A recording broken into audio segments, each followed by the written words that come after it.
Une fois nos mises à jour déployées, il faut bien entendu assurer le suivi du déploiement. Donc connectez-vous à la console d'administration avec les droits adéquats. Le premier élément qui permet de suivre le déploiement se situe dans la partie Software Library, Software Update. Vous retrouvez le node All Software Update dans lequel on retrouve bien entendu chaque mise à jour et le pourcentage de conformité, si elles sont requises, installées, etc. C'est un premier indicateur qui va vous permettre de savoir l'état des mises à jour logicielles sur votre parc. On retrouve la même information donc dans la partie Software Update Groups, où vous retrouvez le diagramme qui vous dit l'état de conformité ou de non-conformité des clients qui sont ciblés des clients de votre infrastructure. Donc ce qu'il faut savoir, c'est que ces données se basent sur les statistiques renvoyées par les clients pour l'ensemble des clients de l'infrastructure, serveurs, postes de travail, etc. Un serveur, par exemple, dans ce cas-là, sur le Software Update Group, on parle de mise à jour à destination de Windows 10. Un serveur qui n'est du coup pas ciblé directement par les mises à jour Windows 10 remonte en conformité, donc comme compliant. Parmi les autres capacités qu'on va retrouver pour la gestion des mises à jour, on va retrouver bien entendu donc des rapports que je détaillerai un petit peu plus loin dans cette vidéo. On va retrouver aussi une partie Software Update Point Synchronization pour lequel on va voir donc bien entendu l'état de synchronisation du Software Update Point.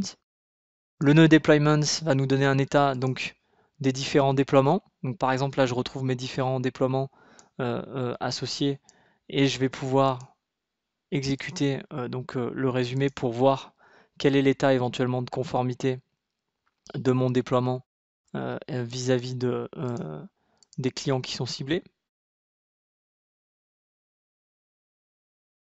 Je vais attendre un petit peu. En attendant, je vais vous montrer la suite. Dans la partie Security, on va retrouver des tableaux de bord. Donc à la fois donc pour la partie Endpoint, on en parlera plus tard. Et puis on retrouve un tableau de bord Software Update Dashboard, qui peut là aussi être mis à jour dynamiquement, où on voit donc le nombre de clients qui sont conformes et non conformes vis-à-vis de l'ensemble du catalogue qui a été synchronisé. Donc vraiment, ce tableau de bord, c'est vraiment l'état de conformité du parc vis-à-vis de tout ce que vous avez choisi de synchroniser, toutes les catégories, toutes les classifications, tous les produits. Donc on retrouve l'état de conformité, on retrouve le nombre de mises à jour de sécurité et critiques, le nombre d'alertes éventuellement critiques, la dernière synchronisation, les périphériques pour lesquels, les mises à jour pardon, pour lesquels certains périphériques n'ont pas cette mise à jour, donc avec le nombre de périphériques associés et la mise à jour en l'occurrence listée. Donc c'est un tableau de bord relativement intéressant hein, pour donner une vision globale. Je vais juste retourner donc dans la partie deployment pour vous donner plus précisément voilà, le résultat de la partie déploiement. Bon, on reviendra très rapidement dessus plus tard. Mais donc cette fois-ci, contrairement à ce que je vous ai montré initialement et à ce tableau de bord là, ici on va véritablement pouvoir voir l'état du déploiement vis-à-vis des clients qui sont ciblés et non pas et vis-à-vis des mises à jour qui sont déployées et non pas une conformité au niveau au catalogue pour l'ensemble des clients.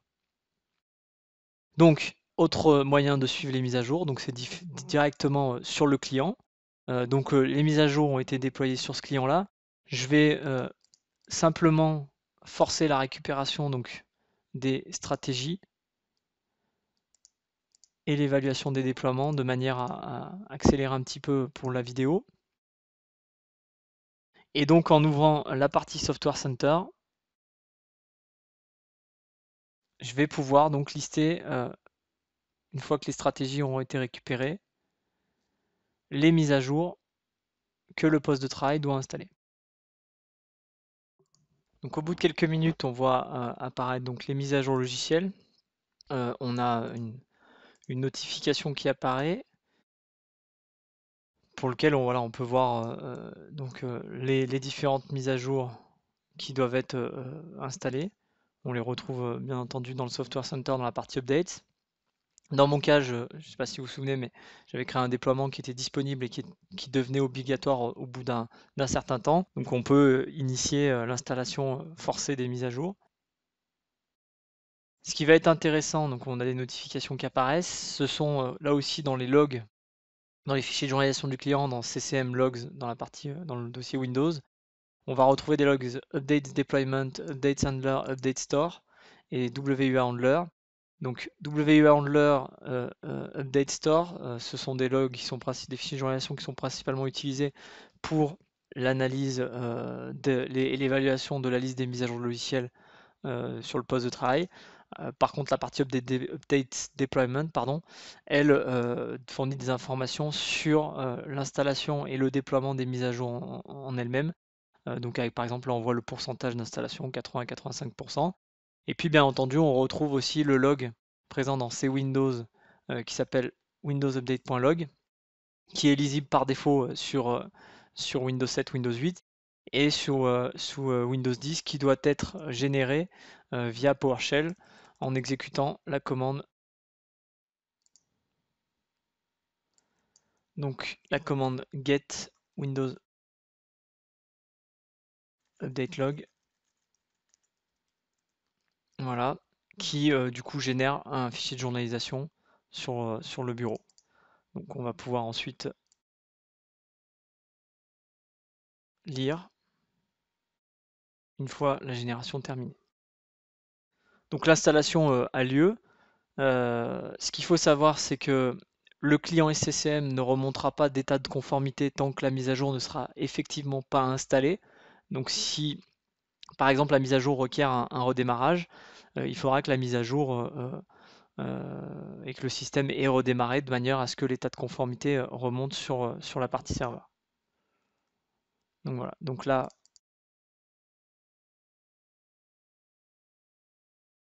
on a la génération du fichier qui est en cours.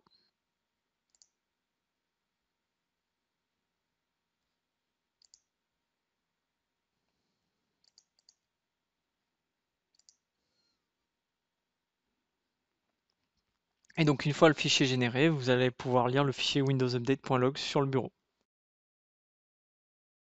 Lorsque l'installation est terminée, on peut observer donc les mises à jour qui requièrent un redémarrage. Donc par exemple pour celle-ci, puisque mon déploiement avait une date butoir à 2 jours, le redémarrage, s'il n'est pas forcé par l'utilisateur, en cliquant sur la mise à jour, sera proposé donc dans 2 jours. Et puis dans installation status, on retrouve bien entendu encore une fois cette mise à jour présente ici. Donc comme je vous le disais, tant que la mise à jour n'aura pas, tant que en tout cas le poste n'aura pas redémarré, cette mise à jour précisément ne remontera pas comme conforme. Donc si on retourne très rapidement dans la console d'administration, on peut voir que le poste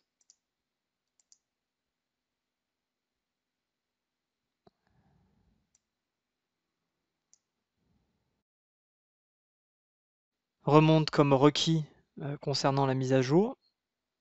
C'est le cas aussi pour la mise à jour Adobe Flash Player hein, qui devait aussi s'installer. Donc je vais retourner sur le poste et initier la redémarrage de la machine.